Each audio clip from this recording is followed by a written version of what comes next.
కోమటిరెడ్డి రాజగోపాల్ రెడ్డి గారు ఎన్టీఆర్ ఘాట్ ను లేపేసి అక్కడ నూతన అసెంబ్లీ భవనాన్ని కట్టాలని వ్యాఖ్యలు చేశారు. ఎమ్మెల్యే కోమటిరెడ్డి రాజగోపాల్ రెడ్డి సంచలన వ్యాఖ్యలు చేశారు. ఎన్టీఆర్ ఘాట్ లో అసెంబ్లీ భవనం కట్టాలంటున్నారు ఆయన. సచివాలయం పక్కన ఎన్టీఆర్ గార్డెన్ లో అసెంబ్లీ నిర్మాణం జరిగితే వ్యూ బాగుంటుందని చిట్చాట్ లో చెప్పారు ఆయన. ఎన్టీఆర్ ఘాట్ లో కొత్త అసెంబ్లీ కడితే బాగుంటుందన్నారు. FTL పరిధిని కుదించవచ్చన్నారు. ఈ వ్యాఖ్యలపై మీ అభిప్రాయం ఏంటి? ఎన్టీ రామారావు ఘాట్ జోలికి వస్తే తెలంగాణ బిడ్డలే తిరుగుబాటు చేసేటటువంటి సమయం ఆసన్నమైంది.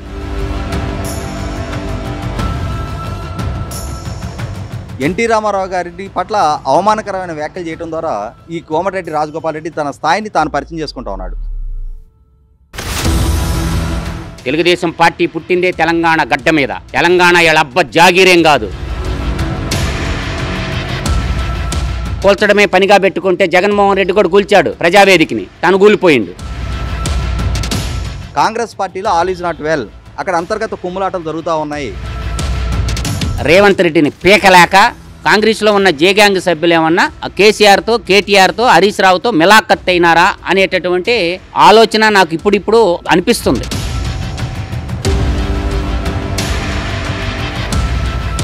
మహనీయుల చరిత్రని కాలగర్భంలో గలపాలనే ప్రయత్నం చేస్తే చరిత్రలో వాళ్లే కాలగర్భంలో గడిచిపోతారు తప్ప ఎన్టీ రామారావు గారికి అప్రతిష్ట తెచ్చే స్థాయి వీళ్ళకి లేదు.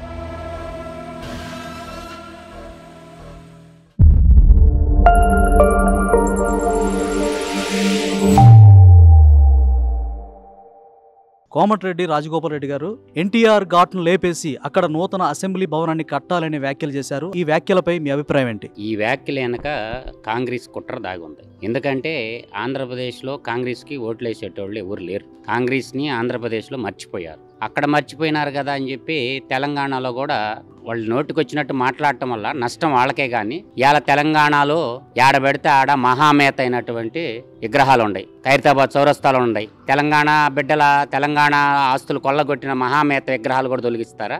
దానికి సమాధానం చెప్పగలరా? మహామేత అంటే మీ ఉద్దేశంలో ఎవరు? అది ప్రజలందరికీ తెలుసు. మహామేత గాడి విగ్రహాలు తీసేయండి. మొదట ఏం తప్పు చేసినాడని ఎన్టీ రామారావు గారు?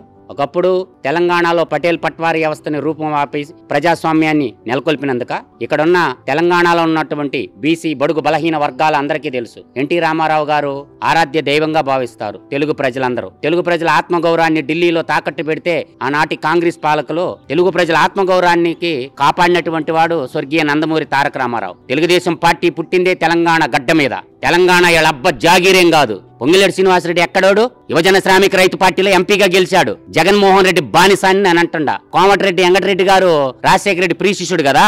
నక్సలైట్లతో సంబంధాలు లేవా కోమటిరెడ్డి వెంకటరెడ్డికి? ఎవరు చెప్తారు ఈ బాగోతాలన్నీ? అందువల్ల జగన్మోహన్ రెడ్డికి రక్షక కవచంలాగా నిలబడి రేవంత్ రెడ్డిని గద్దె దింపాలని చెప్పి టి సుబ్బరామరెడ్డి నాయకత్వంలో నడుస్తున్నటువంటి నాటకాలు ఇవన్నీ. టి సుబ్బరామరెడ్డి కాంగ్రెస్ లో పర్మనెంట్ మెంబర్, ఆయన ఇన్వైట్ మెంబర్ గా ఉంటాడు. దామోదర్ రాజనరసింహ ఇన్వైట్ మెంబర్ గా ఉంటాడు. అందువల్ల ఏంటంటే ఎవరు చెప్తారు ఇవాళ రేవంత్ రెడ్డిని కుర్చీలో దింపాలని, ముఖ్యమంత్రి కాకుండా చెయ్యాలని చెప్పి ఆ రోజు టి సుబ్బరామరెడ్డి హోటల్లో పార్క్ అయ్యత్తులో కూర్చుని వీళ్ళంతా గుడిపుటాని చేయలేదా? ఆ రోజు కూడా రేవంత్ రెడ్డికి ఎన్నుపోటు పడవాలని చూశారు. రేవంత్ రెడ్డికి పోయేది ఏముండదు. ఈ రోజు మీరు ఎన్టీ రామారావు ఘాట్ లేపేస్తే ఏమవుద్ది?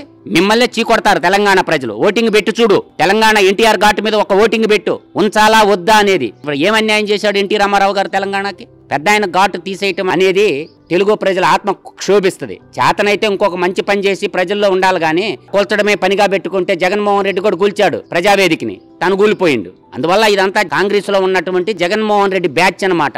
ఈ రోజు ఏ విషయం చిమ్మినా కూడా వీళ్ళు ఎన్టీ రామారావు ఘాట్ జోలికి వస్తే తెలంగాణ బిడ్డలే తిరుగుబాటు చేసేటటువంటి సమయం ఆసన్నమైంది అని మాత్రం నేను చెప్పగలను ఘంటాపదంగా. మీరన్నట్టుగా ఎన్టీ రామారావు గారు తెలుగువాడి ఆత్మగౌరవానికి ప్రతీక మాత్రమే కాకుండా దేశం గర్వించదగ్గ నాయకుడు, ముఖ్యమంత్రిగా అనేక సేవలు చేసినటువంటి ఎన్టీఆర్ గారి మీద ఆ విషయం చెప్పడం వెనక ఉద్దేశం ఏంటంటారు? వాళ్ళు రేవంత్ రెడ్డిని ఏమీ అనలేక, రేవంత్ రెడ్డిని పీకలేక రివర్స్ గేమ్ ఆడుతున్నారు. వీళ్ళందరూ ఏమన్నా బీఆర్ఎస్ తో మిలాఖత్ అయ్యారా? కేసీఆర్ తో కేటీఆర్ తో హరీష్ రావుతో చీకట్లో ఏమన్నా లల్లుచ్చి పడుతున్నారని ఇప్పుడు డౌట్ వస్తుంది మాకు.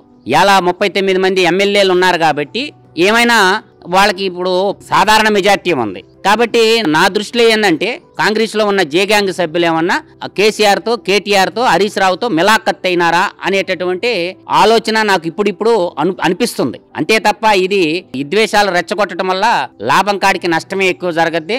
ఇలాగే ప్రవర్తిస్తే తెలంగాణలో కూడా కాంగ్రెస్ పార్టీ అతి త్వరలో కనుమరుగయ్యేటటువంటి అవకాశాలు కూడా మెండుగా అవుపడుతున్నాయి. ఈ నేతల వ్యాఖ్యలపైన తెలంగాణ ముఖ్యమంత్రి రేవంత్ రెడ్డి గారు ఇంటర్నల్ గా గానీ బాహాటంగా గానీ వారి వ్యాఖ్యలపై స్పందించే అవకాశం ఉందంటారా? స్పందించడానికి కాంగ్రెస్ పార్టీకి ఒక రూల్ ఆఫ్ లా ఉంటది, కాన్స్టిట్యూషన్ ఉంటది. వాళ్ళకి జాతీయ స్థాయిలో ఏఐసిసి మండలి ఒకటి ఉంటది, కాంగ్రెస్ వర్కింగ్ కమిటీ ఒకటి ఉంటది. కాంగ్రెస్ వర్కింగ్ కమిటీలో సభ్యులు మాట్లాడాలా. అందువల్ల ఏంటంటే పెద్ద ఆయన జోలికి వస్తే ఊరుకునేదే లేదు. ముందు తొలగిస్తాలంటే మహామేత అయిన రాజశేఖర రెడ్డి విగ్రహాలు మొత్తం తొలగించండి తెలంగాణలో. మీరు తెలంగాణ వాదులే అయితే జగన్మోహన్ రెడ్డి పార్టీలో నువ్వు ఎంపీ ఎలా అయ్యావు? ఎలా ఆంధ్రాలో వర్కలు చేసి కోటాను కోట్లు పొంగులేటి శ్రీనివాసరెడ్డికి అవినాభావ సంబంధాలు లేవు. ఆడేమో సీమాంధ్ర నేల మీద వర్కింగ్ కాంట్రాక్టులు కావాలా, సీమాంధ్ర డబ్బులు కావాలా?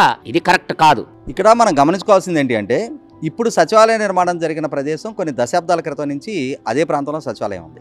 ఆ ప్రాంతం నుంచి ఒక 1/2 కిలోమీటర్ 30 కిలోమీటర్ లోపుగానే ప్రస్తుతం అసెంబ్లీ ఉంటుంది. అంటే ఇప్పుడు ఉన్న సచివాలయం నుంచి ప్రస్తుతం ఉన్న అసెంబ్లీ ఏమో 100 కిలోమీటర్ల దూరంలో లేదు. కాబట్టి ఇప్పుడు అక్కడున్న అసెంబ్లీని తీసుకొచ్చి ఈ సచివాలయం పక్కనే నిర్మాణం చేయాలి అనే ఆలోచనే కుట్రపూరితమైన ఆలోచనగా నేను భావిస్తా. ఎందుకంటానంటే మనం కొన్ని వార్తలు వింటూ ఉంటాం. తాలిబాన్ల రంగప్రవేశం తర్వాత ఆఫ్ఘనిస్తాన్లో ఆధ్యాత్మిక చారిత్రక వారసత్వాలు మొత్తాన్ని కూడా ధ్వంసం చేశారు అని చెప్పని వింటూ ఉన్నాం. ISIS తీవ్రవాదులు రంగప్రవేశం చేసిన తర్వాత ఇరాక్లో అక్కడ సాంస్కృతిక వారసత్వ సంపద మొత్తాన్ని కూడా ధ్వంసం చేశారని వార్తలు వింటూ ఉన్నాం. మరి అదే విధమైన సంస్కృతిని ఇవాళ తెలంగాణ ప్రాంతంలో ఇప్పుడున్న కాంగ్రెస్ నాయకత్వం కూడా అనుసరించాలని చెప్పని భావిస్తా ఉన్నారా? ఇవాళ ఉమ్మడి రాష్ట్రాన్ని పరిపాలించిన ముఖ్యమంత్రి ఎన్టీ రామారావు గారు తెలంగాణ సమాజం మీద సామాజికమైన సంస్కరణలు కానీ, సంక్షేమాన్ని కానీ, అలాగే పరిపాలనాపరమైన అద్భుతమైన సంస్కరణలకు ఆద్యుడు ఎన్టీ రామారావు. ఈ రాష్ట్రాన్ని పరిపాలించిన ముఖ్యమంత్రిగా వారు కాలం చేసిన తర్వాత వారి సంస్మరణార్థం ఒక స్మృతివనాన్ని ఏర్పాటు చేస్తే ఆ స్మృతివనంలోనే అసెంబ్లీ నిర్మాణం చేయాలి అని చెప్పని ప్రతిపాదించడం అనేది 100కి 100 పాళ్ళు తెలంగాణ సంస్కృతిని అవమానించడం, చారిత్రక వారసత్వాన్ని కూడా ధ్వంసం చేసే ప్రయత్నం చేయటమే. ఎందుకంటే ఇవాళ అసెంబ్లీ నిర్మాణం చేయాల్సిన అవసరం లేదు 100కి 100 పాళ్ళు. ప్రస్తుతం అసెంబ్లీ భవనం చాలా విశాలమైన భవనం ఉంది.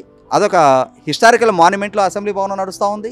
తెలంగాణ సంస్కృతికి ప్రైడ్గా అసెంబ్లీ భవనం ఆల్రెడీ ఎగ్జిస్టింగ్ అసెంబ్లీ భవనం ఉంది. చాలా పాతపడిపోయింది కాబట్టి మీరు నూతన భవనం నిర్మించాలి అంటున్నారు సార్. నూతన భవనం నిర్మించాలి అనుకున్నప్పుడు ఇంత పెద్ద హైదరాబాద్ నగరంలో ఎన్టీఆర్ గార్డెన్స్ తప్పితే వేరే స్థలం దొరకలేదా? ఇప్పుడు భవన నిర్మాణం చేసుకోవచ్చు కాదన్నాం, కానీ దానికి ప్రతిపాదిస్తున్న స్థలం ఆక్షేపణీయం.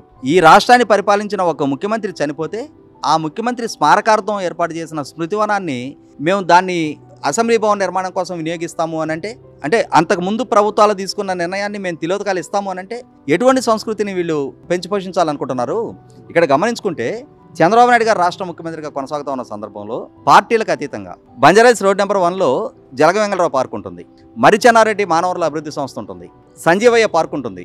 ఇవన్నీ చంద్రబాబు నాయుడు గారి ద్వారా నామకరణం చేయబడ్డ పార్కులే. కృష్ణకాంత్ పార్కు అట్లాంటిది ఇవాళ పార్టీలకు అతీతంగా ఈ రాష్ట్రాన్ని పరిపాలించిన ముఖ్యమంత్రుల గౌరవార్థం వాళ్ళు చనిపోయిన తర్వాత కోట్ల భాస్కర్ రెడ్డి స్టేడియం, వీళ్ళందరూ కాంగ్రెస్ ముఖ్యమంత్రులు, కానీ ఈ సంస్థలకి పేర్లు పెట్టింది తెలుగుదేశం పార్టీ నుంచి ముఖ్యమంత్రిగా ఉన్న చంద్రబాబు నాయుడు గారు. అంటే అక్కడ ఈ రాష్ట్రాన్ని పరిపాలించిన ముఖ్యమంత్రులకు ఇవ్వాల్సిన గౌరవాన్ని చంద్రబాబు నాయుడు గారు నిలబెట్టుకున్నారు. కానీ అదే ఈ రాష్ట్రాన్ని పరిపాలించిన ఎన్టీ రామారావు గారి పట్ల అవమానకరమైన వ్యాఖ్యలు చేయడం ద్వారా ఈ కోమటిరెడ్డి రాజగోపాల్ రెడ్డి తన స్థాయిని తాను పరిచయం చేసుకుంటూ ఉన్నాడు. ఇక్కడ గమనించుకోవాల్సింది ఏంటి అంటే ఈ కోమటిరెడ్డి రాజగోపాల్ రెడ్డి గారి ఈ వ్యాఖ్యల్ని నేను కాంగ్రెస్ పార్టీలో రేవంత్ రెడ్డి గారి నాయకత్వానికి వ్యతిరేకంగా పావులు కదపడంలో భాగంగా నేను భావిస్తా ఉన్నా. ఎందుకంటే ఇదే కోమటిరెడ్డి రాజగోపాల్ రెడ్డి ఈ మధ్యకాలంలో కొద్ది రోజుల క్రితం ఉత్తమ్ కుమార్ రెడ్డి గారు ఈ రాష్ట్రానికి కాబోయే ముఖ్యమంత్రి అని చెప్పని ఒక వివాదాస్పద వ్యాఖ్య చేయడం జరిగింది.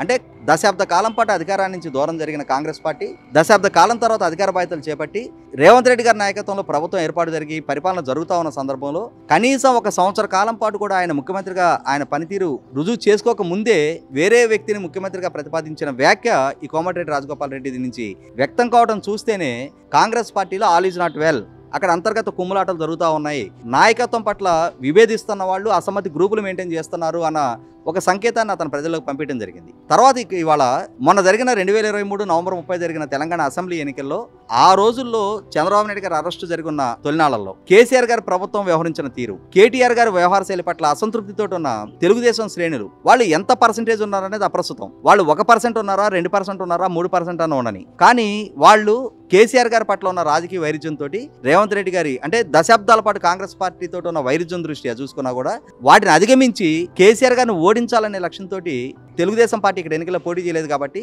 ఆ ఓటు బ్యాంకు రేవంత్ రెడ్డి గారి నాయకత్వం ఉన్న కాంగ్రెస్ పార్టీకి ఏడాది అడ్వాంటేజ్ గా మారింది. ఆ గెలుపుకి వీళ్ళు కూడా దోహదం చేశారు. వీళ్ళు ఒక్కళ్లే గెలిపించారని చెప్పను, కానీ ఆ గెలుపుకి దోహదం వీళ్ళు కూడా చేశారు. అటువంటి రేవంత్ రెడ్డి గారికి బలగంగా ఉపయోగపడ్డ ఈ తెలుగుదేశం ఓట్ బ్యాంక్ ని రేవంత్ రెడ్డి గారి నుంచి దూరం చేయడం ద్వారా రేవంత్ రెడ్డి గారిని బలహీనపరచాలి అని చెప్పని కుట్రలో భాగంగానే ఈ విధమైన వ్యాఖ్యలు వ్యూహాత్మకంగానే చేశారని చెప్పి నేను భావిస్తా ఉన్నా. ఎందుకంటే రేవంత్ రెడ్డి గారి ప్రభుత్వ హయాంలో ఇటువంటి నిర్ణయం జరుగుతుంది అని అంటే ఈ తెలుగుదేశం శ్రేణులు ఎన్టీఆర్ గారి అభిమానులు తెలంగాణ గ్రామీణ ప్రాంత వ్యాప్తంగా కూడా ఎన్టీఆర్ గారిని ఆరాధించే శ్రేణులు ఇప్పటికీ ప్రతి గ్రామంలో మనకు కనిపిస్తారు. అటువంటి వాళ్ళని కాంగ్రెస్ పార్టీ నుంచి రేవంత్ రెడ్డి గారి నుంచి దూరం చేసే లక్ష్యంతో ఈ వ్యాఖ్యలు చేశారని చెప్పి నేను భావిస్తా. 100కి 100 కాంగ్రెస్ పార్టీలో అంతర్గతంగా వాళ్ళకున్న వైరుధ్యాల కోసం ఎన్టీ రామారావు గారు లాంటి ఒక మహోన్నత వ్యక్తిత్వం కలిగిన తెలుగువాడి ఆత్మగౌరవాన్ని దేశవ్యాప్తంగా ప్రపంచవ్యాప్తంగా చాటి చెప్పిన ఒక నాయకుడిని ఆయన శత జయంతి జరిగిన సంవత్సరం తర్వాత ఇవాళ ఈ విధంగా వ్యాఖ్యలు చేయడం అనేది 100కి 100 ఆక్షేపణీయం. ఆంధ్రప్రదేశ్ రాష్ట్రంలో జగన్మోహన్ రెడ్డి గారి ద్వారా ఎన్టీ రామారావు గారి సంస్మరణార్థం ఏర్పాటు చేయబడ్డ డాక్టర్ ఎన్టీఆర్ హెల్త్ యూనివర్సిటీకి పేరు మార్చడం జరిగింది జగన్మోహన్ రెడ్డి గారి ద్వారా. కానీ ఆ తర్వాత ఎన్నాళ్ళో పట్టల ఆ జగన్మోహన్ రెడ్డి గారి పేరు రాష్ట్ర ముఖ్యమంత్రి నుంచి తీసి పక్కకు మాజీ చేయడానికి. కాబట్టి ఇటువంటి చర్యలకి పాల్పడితే ఈ రాజగోపాల్ రెడ్డి గారికి అయినా సరే రాజకీయంగా తన సమాధి తానే దవ్వుకున్నట్టు అవుతుంది తప్ప తమ రాజకీయ స్వార్థం కోసం మహనీయుల చరిత్రను అవమానపరిచే చర్యలకు పాల్పడితే మహనీయుల చరిత్రని కాలగర్భంలో కలపాలనే ప్రయత్నం చేస్తే చరిత్రలో వాళ్లే కాలగర్భంలో గడిచిపోతారు తప్ప ఎన్టీ రామారావు గారికి అప్రతిష్ట తెచ్చే స్థాయి వీళ్ళకి లేదు.